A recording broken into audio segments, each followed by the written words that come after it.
Hello and welcome to the Voice Extra podcast. Today I am here with Sienna. How are you doing today, Sienna? Hey, I'm doing really good. How are you, Teo? I'm good. It's all right. So Sienna, what are we here to talk about today? We're going to be talking about Dear White People, which I binged in a couple of weeks, but apparently you binged it a lot quicker than me. Yeah, one night each season. It's not too long, so it's perfectly possible. It's just like, maybe should have spread that out, but never mind. It's like spreading Is the what it is. joy, but then you have concentrated joy to look back on, so. that is one way of putting it. Yeah. So, Dear White People is a Netflix show which started in 2017, and it's a show run by Justin Simien, who is a writer director, and he is got this based off of his film from 2014 of the same name, and this kind of focuses on the life of a group of black students in a predominantly white university in the US, and them kind of navigating their lives in that space, and it touches on a lot of different issues. And also the reason why it's called Dear White People is because the kind of central character called Sam has a radio show on the uni radio called Dear White People, where she talks about a lot of racial issues. So yeah, that is the kind of premise. Have you seen the movie? I have not seen the movie, actually. Have you? No, I haven't. I want to, though. I've heard it's pretty good. Yeah. Be interesting to contrast it. Yeah, definitely. First thing, I guess, what do you think about the way it shows uni life, like in general, outside of the specific racialized dynamics?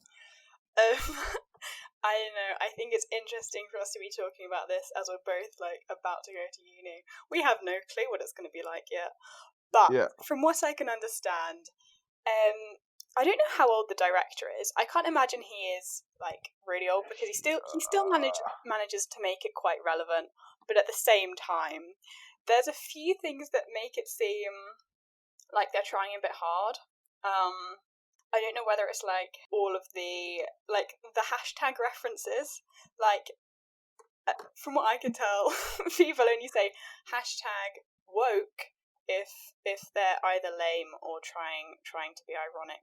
So maybe it's just a very ironic show. According to the internet, Justin Simien is 37, but give or take, basically in his 30s is the point of because sometimes information on the internet's a bit wonky, but in his 30s would be really, a safe. Teo? Yeah. I know that's a shock to some people out there that the internet sometimes has dodgy information. Internet is not gospel. Yeah, Here's the news flash. But yeah, I think part of that as well is because the show is playing in satire and a lot of different and messing around in that. Sometimes you get very heightened things where you're like, what is happening here? What is going on? It's in the show, also spoilers, in the show when Sam and Lionel go to the secret society and they're in this bell tower, and I was just sat there I don't really know what to think of this. It's gone into some kind of surrealist, I don't know. It went in a weird direction, but it was kind of kooky and fun. I enjoyed that part.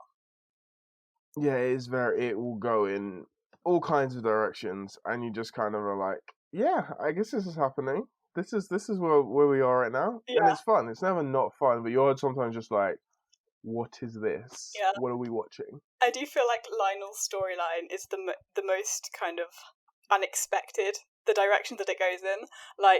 Sam's storyline, you can kind of see it going in those directions, but Lionel, when he meets the doctor in the van, he's my favourite character. He is great. The doctor, he's just a very fun character. A lot. This show has a lot of characters where they're just they're not necessarily hugely complicated or deep, but they are just very fun. All they add to the show is a good laugh.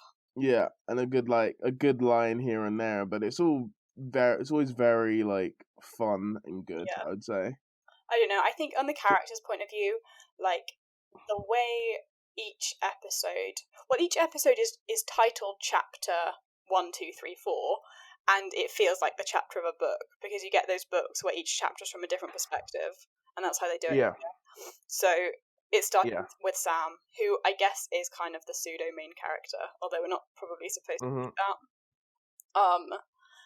And with her radio show, and then each episode is one of the other. I don't even know how many main characters there are. Like 5? There's like 7. So there's quite a lot. Yeah. And I like it when they show events from different perspectives. Yeah, it's like a really cool thing that gets done is so true. Like they kind of do a Rashomon where they're like, oh, I saw this from this perspective, and I saw it from 11 o'clock to 11:10. You saw it from 11:05 to 11:20, and you kind of see different angles on things and get really interesting different perspectives on the events that are occurring. Yeah. And it makes certain things make way more sense because you're like, why is this person acting this way? And you're like, oh, it's all connected. Yeah. It's very pleasing to watch as a viewer to see like the different things that happen, especially because, again, spoilers, like the blackface party that happens at the beginning that like sets it all off, and you see it from first Sam's perspective and then Coco's and like all of the different ones. The pastiche guy, the white guy, do they have one from his perspective? Because I remember seeing like the blackface party from his perspective, but I don't know if he had a whole episode. I don't think he gets a whole episode now, as far as I remember. I mean, he pops up here and there.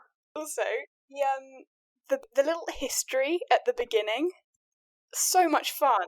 Like a mini documentary about the university's history and their connections with slavery and just the way that they've dealt with race in the past and how it's impacting like the lives of these 7 students. I really enjoyed that part. This like entire show is narrated by Giancarlo Esposito, and he's just very good in anything he's in, to be honest. But his narration in this show is like top notch. It's just so good. Yeah. And like it's very like fun and witty, and he pulls it off incredibly. And I think this like a thing for the entire show is that even when you're like, I don't know what's going on with this plot, the characters are very strong and the actors playing them are very strong in a way that you're like, even if this plot goes anywhere, I'm still following this. I'm just going to keep watching it anyway, even though this plot sometimes goes places where you're like, why? Yeah. Like in other, if I wasn't so invested in the characters, I don't know if I would have made it past the first few episodes. But it got me invested early. And the thing is, like, as you were saying with the narrator, he's funny and he doesn't take himself seriously, although the rest of the characters 100% do. Like, they all take themselves very seriously, and yet the narrator is sometimes handling the most difficult subjects and he doesn't. So it's a bit of a version of expectations, I think. Yeah, it's like really fun. And I think there's just like, it's a very like fun show throughout, I think. That is talking about race relations for like 90% of the episodes every single time. Yeah. Yeah. It manages to do it in a way that is still fun and doesn't feel like, for the most part, doesn't feel like we have a list of issues we have to get through, so let's do it in a really dry way. Like it incorporates it in the characters and in fun events and in the humor, and the satire works very well. Like what you talked about before, one of the like key things which is satirized throughout the show is pastiche, which is this like magazine that is made basically by a bunch of, it's like satire. It's like a satire of bad satire. Yeah. Because it's a satire of the kind of thing which is like, people just want an excuse to say really offensive things, so they'll call it satire and make it a magazine or a TV show, whatever. And be like, so like the Ricky Gervais type satire. So there's a very consistent and good satire of that, which then gets into a lot of different stuff. And there's other things which are very like specific in their reference points and are satirized in ways that are really sharp and cutting, and I think really effective. Yeah. In a lot of ways. And I think, like, as you say about pastiche, it satirizes the fact that in every campus, whether it's like a school or a university or a college or a work, a big workplace, like it has the group that makes these dark jokes and thinks that no one can be offended because, it's satire. And like, I don't know, they just put it in a magazine format and like given the characters names, but it's definitely about the banter culture, I guess. Yeah. And I think a lot of why the show works is that whilst these things are specifically framed within a university, they could basically apply in most places. Mm-hmm. Like, I guess we're moving on to more like one of the big issues covered is particularly to do with the character of Reggie, played by Marky Richardson, is police brutality. Yeah. And basically, he has a like traumatic interaction with the police, and it's not like he's shot or he's like injured, but the interaction itself and the way the power dynamics are at play like are traumatic in and of themselves. And I think that is something which isn't just like this could happen at university and nowhere else thing, like you've seen over the past few months, since the beginning of the existence of the police. That like that is a dynamic which takes place and continues to take place. And I think a lot of those issues, whilst they're framed within the university, kind of apply very broadly and are kind of a useful way to see these issues in a broader sense. Especially because the man who is like psychologically threatening towards Reggie at this party, he isn't the police that are patrolling the streets. He's like a college campus police, policeman. That means like anyone in a place of authority can have that like threat and have that over someone. It's not just the UK police or the US police. It's anyone with a position of authority hold over a student like that. Yeah, and I think that's like one of the things that does whatever is that like those, and it manifests in other parts of the show as well. But it's like those. It's not just a thing of this one group of people are creating this dynamic. Like the racialized power dynamics mean that even if you're just like some random police like security guard, you still have a greater power because of this dynamic which is created by the racism in society. Like I think there's definitely a sense in which things are broader than just this university, and that's a really important thing. And it gets into because there's so many black characters who are allowed to have this internal life, it means that you get an idea of the ways in which anti-blackness affects them as individuals in terms of their internal life, and not just in like a very shallow way. Yeah, definitely. I'm curious. A lot of these, this show got put on a lot of when people are making like lists of stuff to watch when you're thinking about and learning about anti-racism or whatever. Did you? But how do I phrase this? Did you find this show educational in a sense? The main thing, look, like the issues that they covered towards racism, like it didn't educate me on those because like I knew they existed. The way that it educated me, I guess, is just through perspective, like as a white girl, like because all of the main leads were black and we get so much of an insight into how each event affects them, like it was through perspective and also black culture, because there are so many references to black culture. It's like white family, haven't got a clue. So yeah, I guess it was educative in that sense. So like not directly, but through perspective. Does that make sense?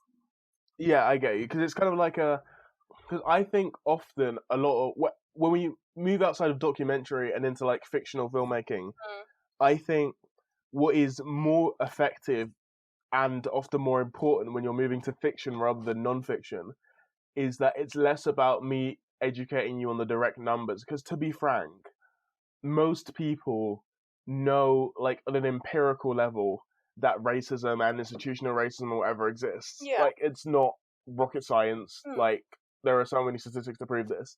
I think the purpose of particularly fiction is to do more of we're teaching you on an emotive level. Like we're teaching you why, for example, the pressures of, or how, like, there's a character called Coco, played by, Antoinette Robertson, and she's incredible. And like, it shows the ways in which the pressure for Black people to be excellent and to be like examples to our race or whatever have a specific psychological effect. Yeah. And like this, and it's more, I think for me, in terms of fiction, it's more important to create that emotional connection, to make people who aren't Black realize, oh right, this is the emotional effect, understand this stuff on an emotional level rather than just know it from a, oh yes, racism exists. Yeah.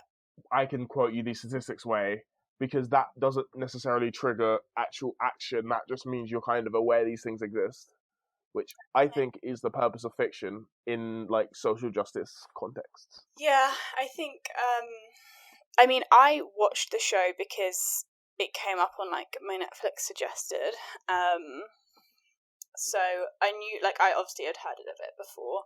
I didn't like when like the Black Lives Movement was big with George Floyd, and like everyone was talking about. Like, I didn't watch it because of that, but like at the same time, I was aware that like more perspectives need to be spoken about, and I'm never gonna know what it's like to be in a black skin, just like a man is never gonna know what it's like to be in the skin of a woman. But at the same time, like if I can learn a little bit through a Netflix show, I'm not. I mean, I don't know. Okay, this is a question for you. I'm talking about perspective, but like, did you feel like it was authentic for like living as a black person?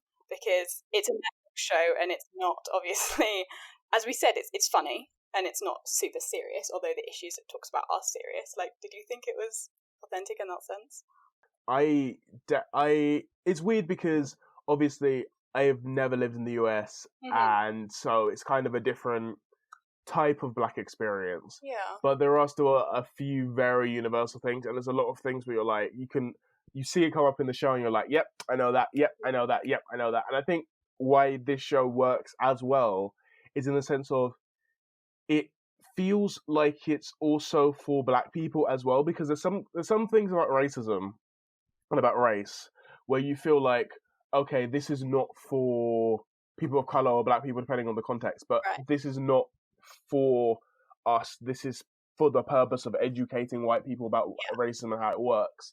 I think how this show works, with its strong characters, with its humor, etc., is that it works for Black people as well. It just works as a thing we can find funny and a way we can like satirize kind of the issues we face, as opposed to, and it almost feels kind of cathartic because you're like, oh, this exists in this other space and we're making fun of it and we're kind of taking power away from it. And so I think it works on that level in a way that is authentic and works for Black people, as opposed to just being like some other stuff where I'm like, this is very like racism 101. I don't need to know this. Sure. Kind of way. And I think that's like one of the really smart and effective things about the show, is that it works on so many different levels, so many different people.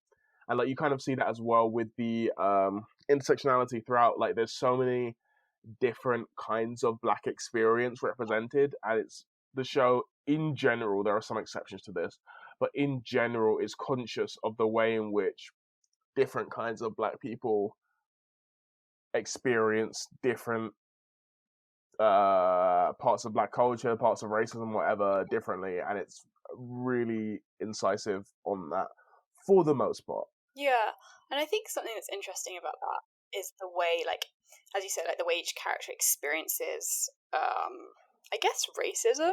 Like, because Sam, who has this radio show and is like extremely outspoken, in calling people out, she receives this like internet trolling, whereas her friend, what's her name? Beginning with a J. Joelle, yeah. She is like, although is still outspoken, she is a bit quieter, or at least is presented like that in contrast to Sam. And like you don't see as many, like she doesn't experience as much racism as Sam does in this show. And so I don't know, it's like because of how Sam is so outspoken with this radio show and then receives the trolling, it's like, I don't know, although they're both Black women, the experiences of uni life are completely contrasted just because of their character.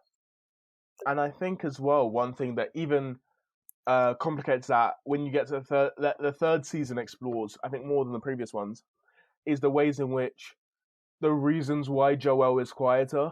Like, exactly. Essentially, they both have the same like politics, but essentially because Sam is a lighter skinned black person, she is less, how do I phrase it? The abuse she would face is often less violent and less like quote unquote less bad. Like there's less of it. Like because generally speaking, darker skinned black women in particular face more violence than their lighter skinned counterparts, even though it's like all bad, but like there's a scale in terms of colorism, stuff like that. Yeah. And so like there is a like it's very much gets into okay, the reason why Joel is quieter, the reason why she can't be as loud as Sam is essentially because as a dark skinned black woman she faces more stuff to do with like her being seen as aggressive, her being seen as whatever. Because like an example of where you saw this was when Serena Williams played against Naomi Osaka. Yeah. And Naomi Osaka is black, but she's black and Japanese, so she's like significantly lighter skinned than Serena Williams, who is I think just African American. And there were a lot of there was like one specific example of a racist cartoon which basically drew Serena Williams as like this like savage figure breaking her racket and being angry and aggressive, and drew Naomi Osaka as this like genteel, and basically drew her as a white woman, literally gave her blonde hair when her hair isn't blonde. That's mental. But basically tried to create this contrast, essentially because they're both black women, but because Serena Williams is a darker skinned black woman, she faces like a different violences. So I think the show, that's one of the things which I was like, oh, the show is actually addressing this. Because Netflix, but a lot of TV and film, but Netflix in particular has a thing where even in shows where there's lots of black people, the black women in particular tend to be lighter skinned. Like if you look at the majority of Netflix shows, like even when they have black women in the leads, it's like Amanda Steinberg and but a bunch of other light skinned black women, and like it's not really about them, but it's more about the way in which like Hollywood and general life as a system is like, we'll take like the more acceptable version of you guys, but like not the less acceptable one. Like we see it in Joelle, and also we see it in the fact that Coco is very, she takes like such a different view of activism. Like her and Troy, they go about like the Black Caucus and like all these meetings to like further the interest of black people on campus in such a different way to like Reggie and Sam and Joelle, because she has this like crazy ambition to be like the first female black president and the first like be a lawyer, or like all of these ambitions, and because of her ambitions she feel like she can't be as outspoken as Sam and even Joelle. Like contrast her to Joelle, like she is not as quote radical. Like is that that'll be Sam speaks and like that ambition means that she has to temper her opinions, and like we see that I think it's especially in the third season as she's like trying to get this scholarship and she has to tone down her opinions, and she goes to these functions with Troy, who's the son of the president of the university, and she has to like hold her tongue just because of her ambition. So like again, each personality and their goals for life affects how they deal with their experiences at uni.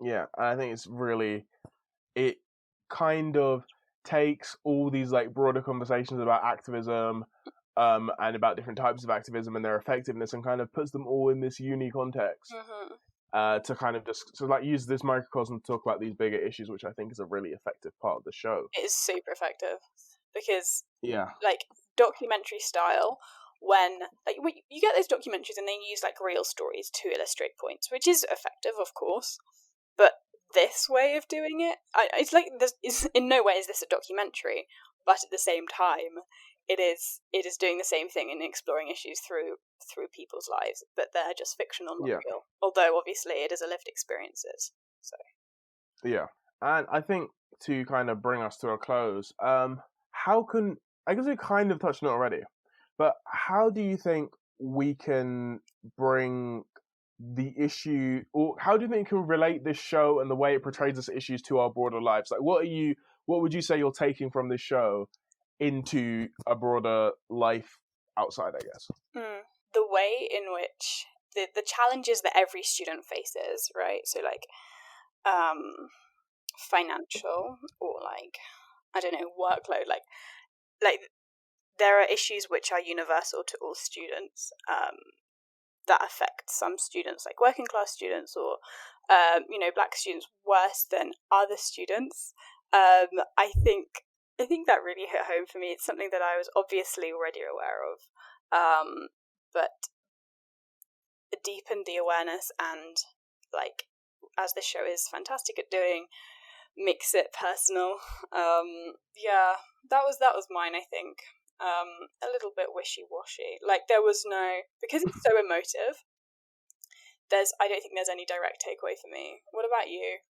I guess my main takeaway from Dear White People as a show, like, in general, has been that it's important to have lots of different kinds of black people, or like, you can basically apply it to any other marginalization, but it's important to have shows which have a bunch of people of a certain identity given their own agency, because it means that, like, you can do more with their stories. You're not telling the same one story about a disabled person, or the same one story about a gay person, or whatever. It means you can actually explore more interesting and complex issues when you give multiple people, who are multiple different kinds of people within that identity, the space to actually have their own stories and have their own agency, and have it created by people who understand these experiences. Yeah. And that's just a thing which I think is something we desperately need to continue doing and to have more of, because, like, there's the Netflix show Special, which is made by and stars Ryan O'Connell,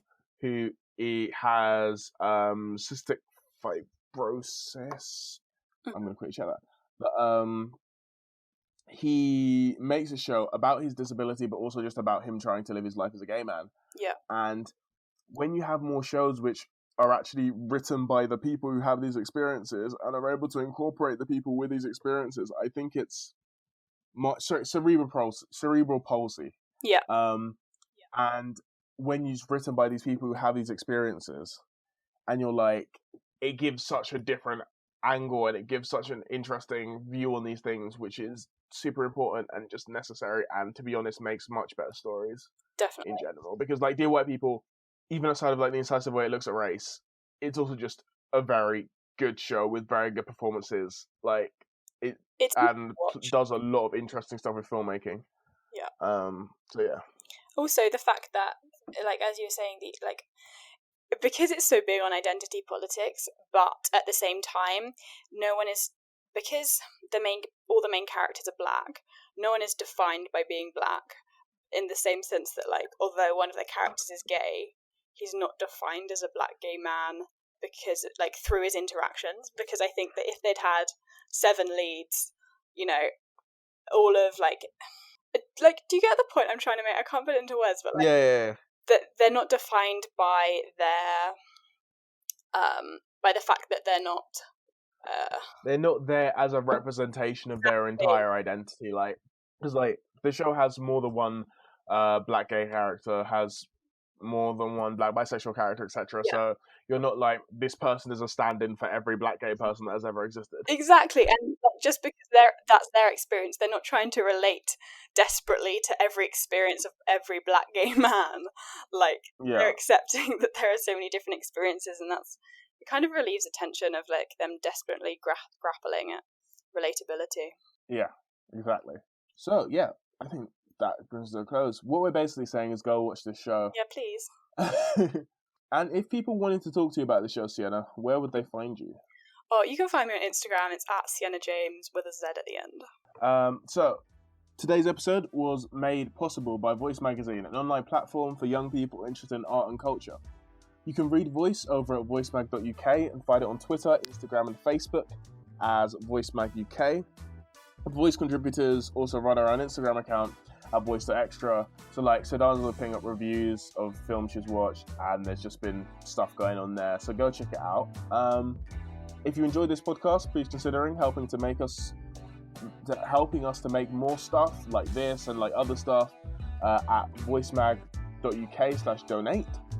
If you're looking for another podcast to listen to from us, you've got the Voice Magazine podcast, which has weekly interviews with artists and creative leads in the sector.